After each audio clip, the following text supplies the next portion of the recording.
Boa noite, meus queridos fiéis, meus queridos ouvintes, participantes do programa Aprofundando na Fé.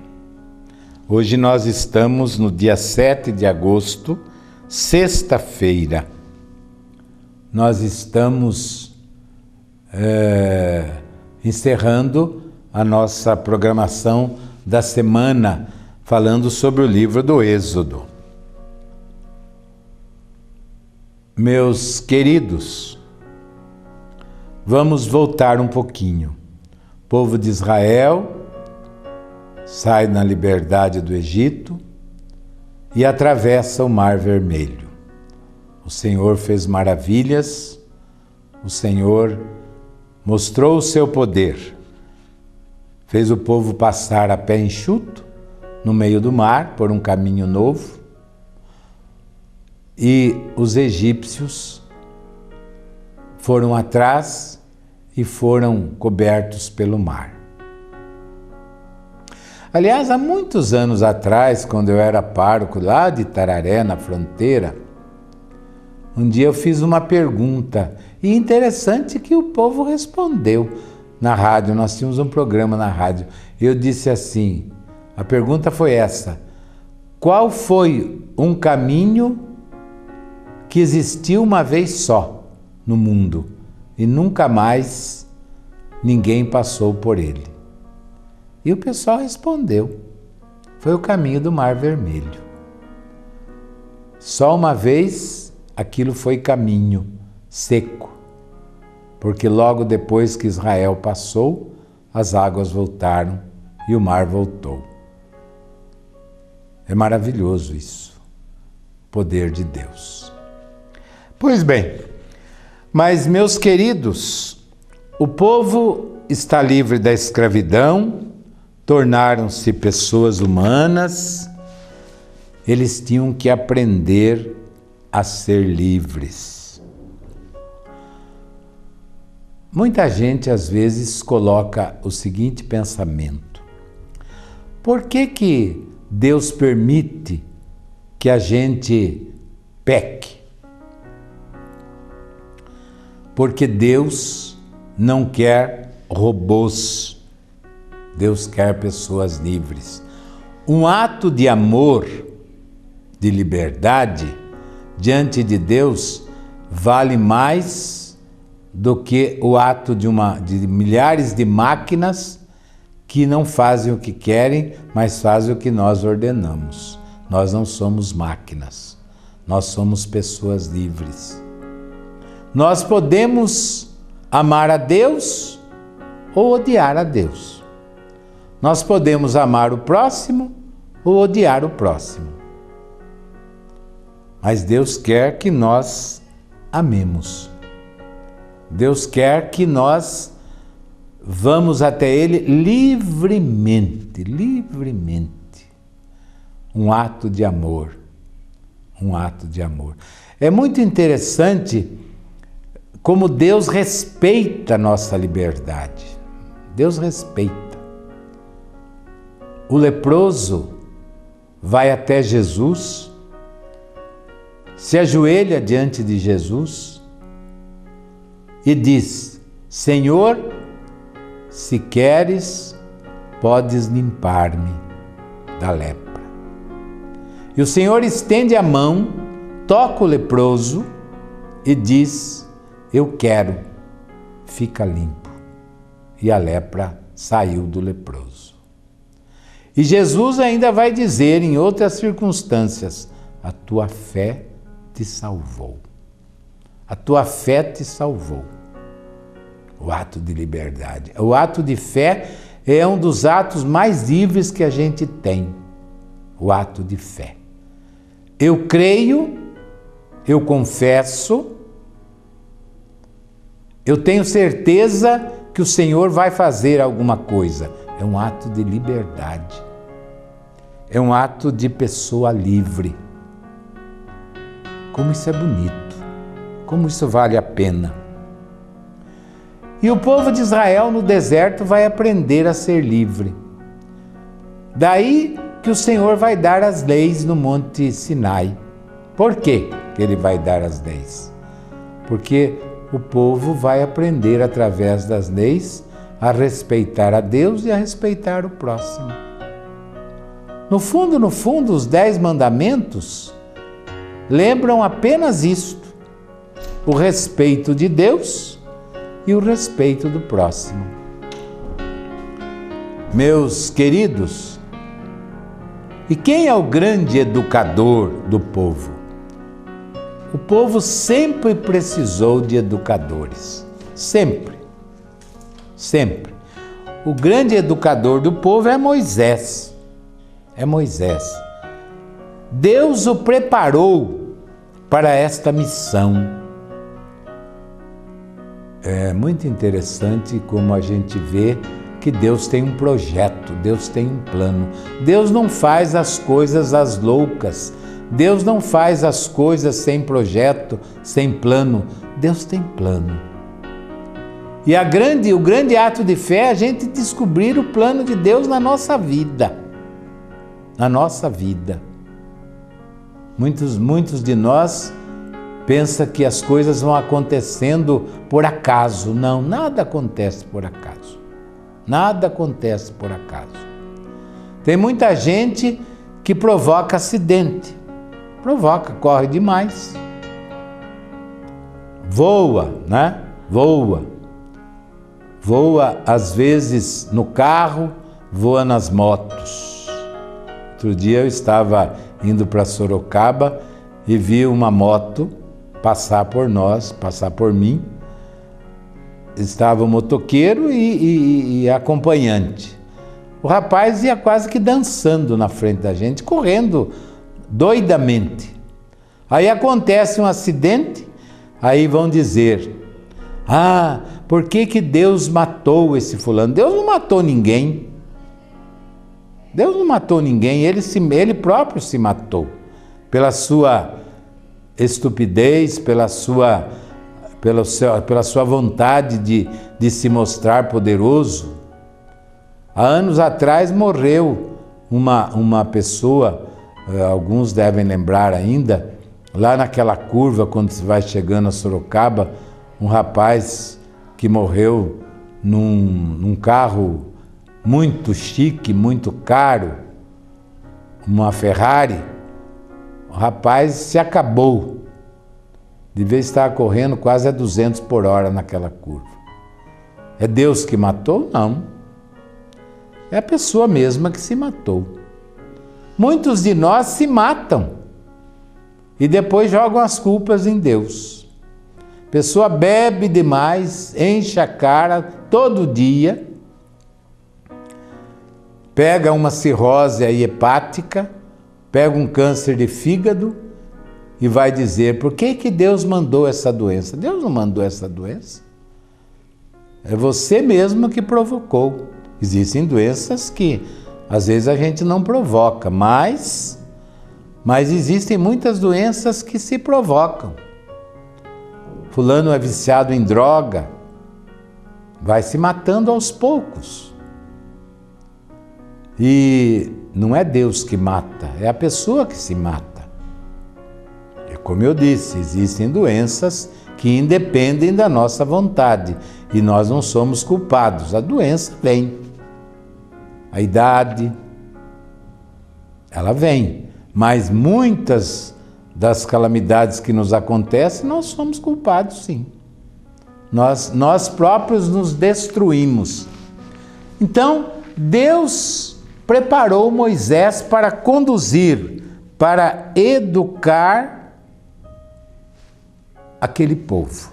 Deus preparou Moisés. Moisés foi muito bem preparado.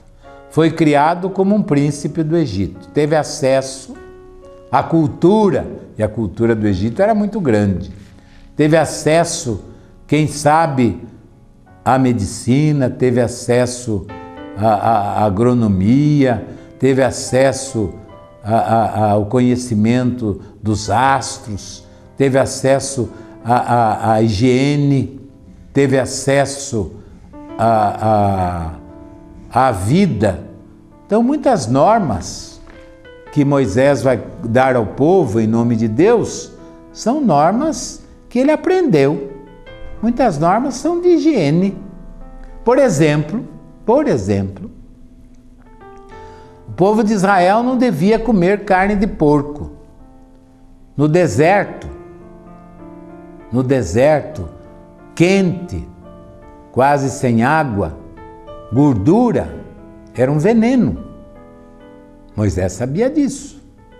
Então vai ser proibido comer carne de porco, até a gordura mesmo, qualquer gordura, eles não deviam comer. O próprio sangue, lá no deserto, naquele clima, não dava para se alimentar com sangue.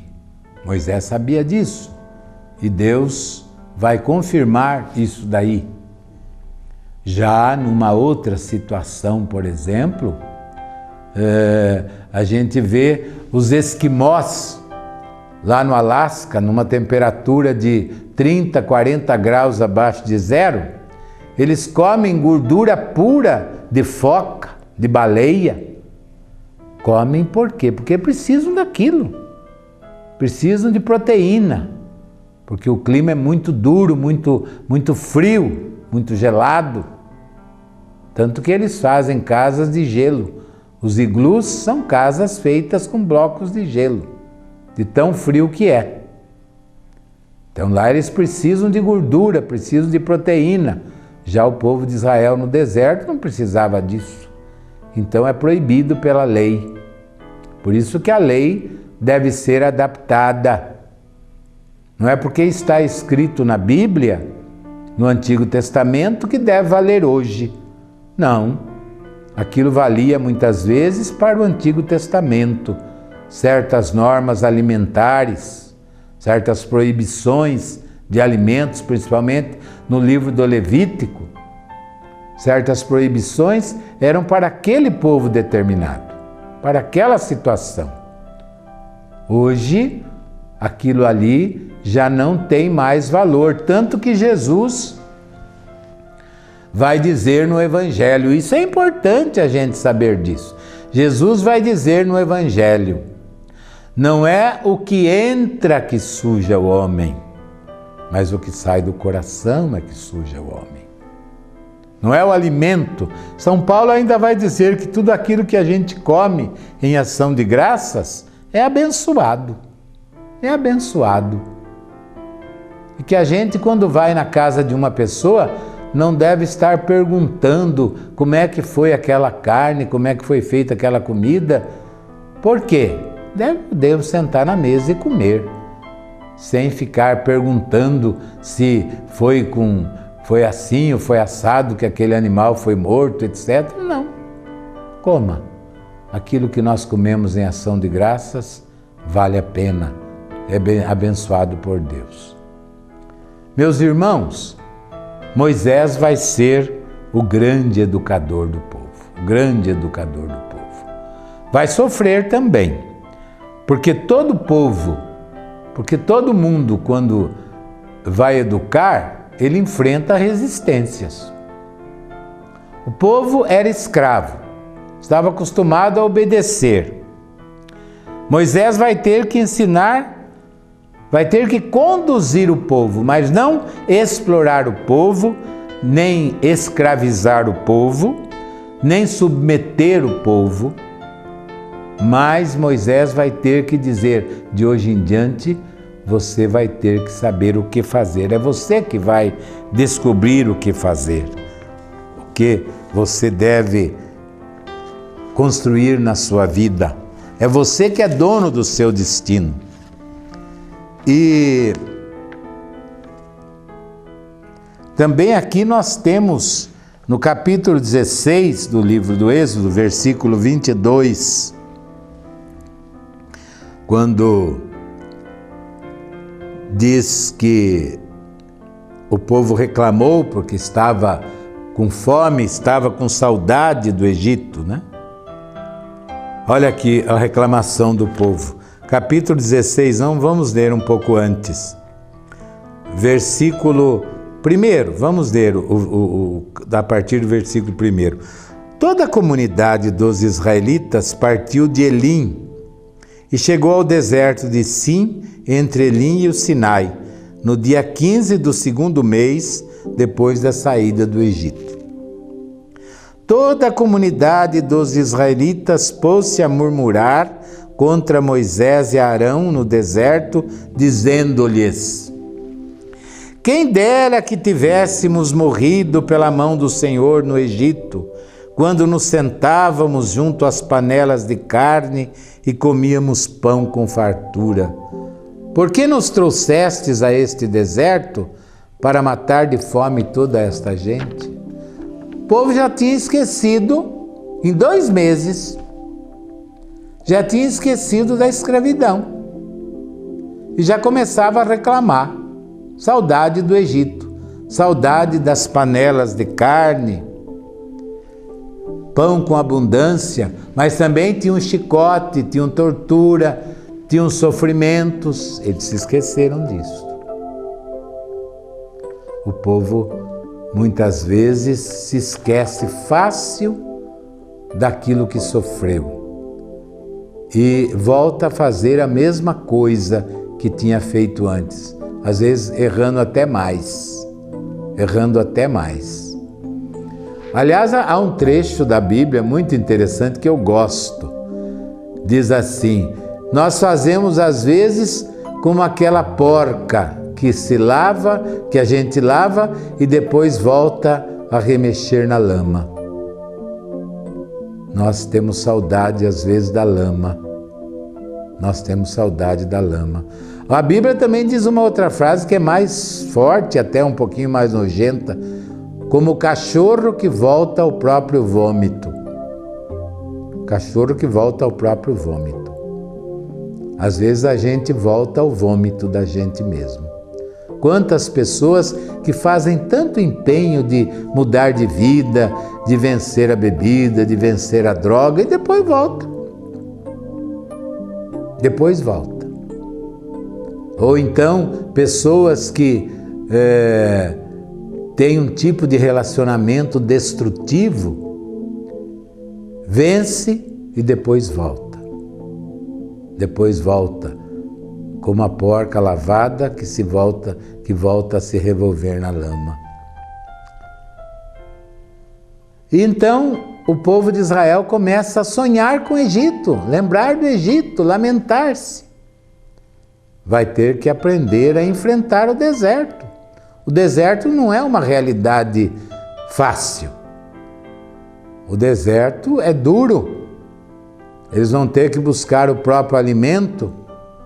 Deus vai fazer chover o maná, mas eles que vão ter que buscar o maná, recolher. Diz aqui no versículo 22.